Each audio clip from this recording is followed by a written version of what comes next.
Oui, bonjour, nous allons corriger l'exercice numéro 1 de la fiche. Nous allons donc factoriser par mise en facteur commun simple. Pour mettre en facteur commun une somme, il faut retrouver ici, dans chacun des termes, la décomposition en produits. Et dans chacun de ces produits, on doit retrouver le même facteur que l'on appelle le facteur commun. Quand le facteur commun est K, cette somme-là s'écrit sous la forme du produit K fois A plus B. Quand on a 3x plus 6, on peut faire apparaître le facteur commun 3. Dans 3x, c'est 3 fois x, et dans 6, c'est 3 fois 2. Donc on peut écrire 3x plus 2 sous la forme du produit 3 fois, entre parenthèses, x plus 2. Si l'on développe ici, on peut avoir donc 3 fois x plus 3 fois 2, 6. On retrouve bien l'expression développée. Pour factoriser 3x plus 12. On va décomposer en faisant apparaître le facteur 3, le facteur commun 3 dans chacun des termes. On pourra alors l'écrire sous cette forme-ci, ou encore plus simplement sous la forme 3 facteurs de x plus 4. Dans 4x moins 1, on peut faire apparaître le facteur commun 4, et on peut alors factoriser par la facteur commun 4 pour arriver à la forme 4 facteurs de x moins 5. Dans 9 moins 18x, il faut se rappeler qu'on cherche le facteur commun le plus grand. Il y aurait 3, mais le plus grand facteur commun c'est 9. Donc on va l'écrire sous la forme 9 fois 1 moins 9 fois 2, soit en factorisant, on arrive à 9 facteurs de 1 moins 2x. De la même façon, pour factoriser 16x moins 4, 2 serait un facteur commun, 4 c'est le plus grand facteur commun, donc on va factoriser par mise en facteur commun de 4. Pour arriver à 4 facteurs de 4x moins 1. Dans 25x plus 15, il y a un facteur commun simple, un seul, c'est 5. Là, on va donc l'écrire 5 facteurs de 5x plus 3.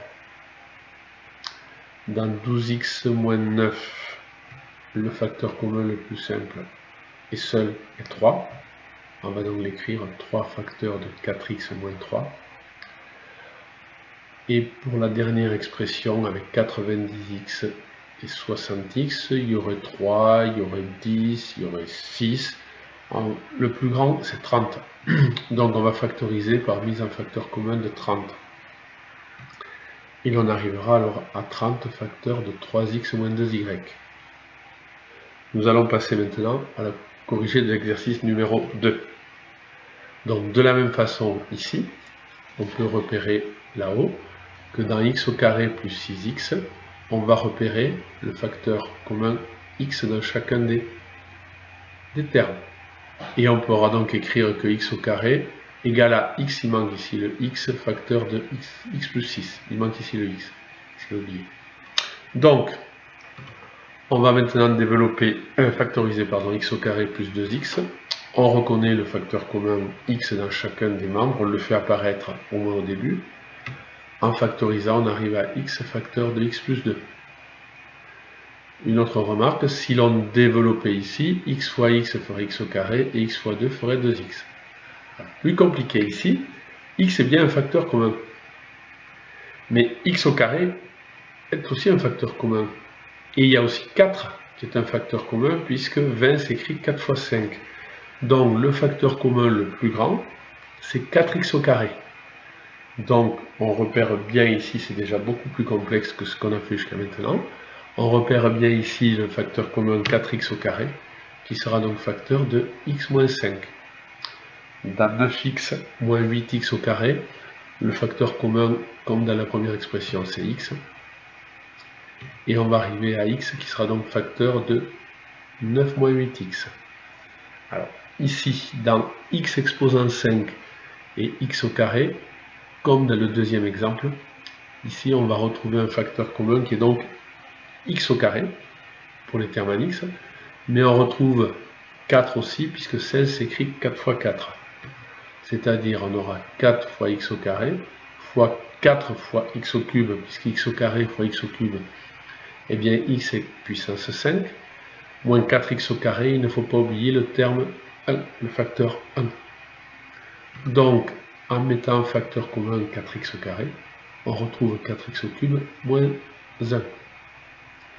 Dans 25x au carré plus 15x. Alors ici, en considérant les termes en x, on retrouvera x en facteur commun. Et si on considère les nombres 25 et 15, ils sont tous les deux divisibles par 5, donc nous aurons 5x qui sera donc facteur commun. Et on va donc décomposer 25x au carré en 5x fois 5 fois x et 15x en 3 fois 5x. En factorisant par 5x, nous arrivons à 5x qui est donc facteur de 5x plus 3. 12x puissance 7 moins x puissance 5. Alors là c'est un peu plus compliqué. Là il y a x puissance 5 qui sera donc facteur commun, le plus grand ici. Et il ne faut pas oublier, donc on fait apparaître x puissance 5. Il ne faut pas oublier que x puissance 5 s'écrit x puissance 5 fois 1. Car quand on va factoriser par x puissance 5, on va retrouver 12x au carré moins 1. Et enfin, pour le dernier cas de figure, alors pour les x au cube et les x, il y aura x qui sera facteur commun. Et pour 90 et 60, on va retrouver comme au numéro 1, 30 qui sera facteur commun. Soit ici, le facteur commun est 30x. On décompose le 90x au cube en 30x fois 3x au carré et le 60x en 30x fois 2. Soit en factorisant par 30x, on arrive à 30x facteur de 3x au carré moins 2. Alors, il y avait des exemples difficiles qui ne sont pas forcément de notre niveau.